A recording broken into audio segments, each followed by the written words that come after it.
ହେଇଛି।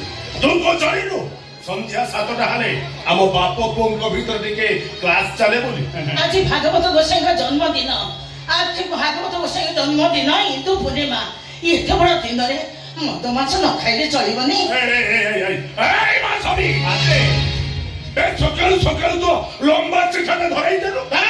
କହିଲୁ ଭାଗବତ ଗୋସାଇଙ୍କ ପୂଜା ହବ, ସବୁ ଜିନିଷ ଗୋଟି ଗୋଟି କି ଆଣିବୁ। ତୋ କାମ ହେଇଗଲା। ଆଉ ମୋ କାମ ବେଳକୁ ପୁନେଇ ଦିଦି କଣ ଦେଖଉଛୁ?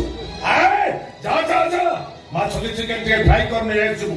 ଆଜି ଦେହଟା ଜମା ଭଲ ଲାଗୁନି। ମତେ ବି ଆସ୍କାତିଆ ଲାଗୁଛି। ଆଲୋ ଯାଉନ। ଆଜି ଏଥିରେ ଆମିଷ ହେଇପାରିବନି। ଭାଗବତ ଗୋସାଇଙ୍କ ପ୍ରସାଦ ପାଇବା ଆସ ଆସ। ମାତେ ପିତାଶ୍ରୀଙ୍କର ଟିକେ ସୁରାପାନ ନହେଲେ ତାଙ୍କୁ ତୃପ୍ତି ମିଳିବନି। ତାଙ୍କ ଆତ୍ମାକୁ କଷ୍ଟ ଦିଅନି ମାତେ। କେହି କାହାକୁ କମ୍ ନୁହଁ।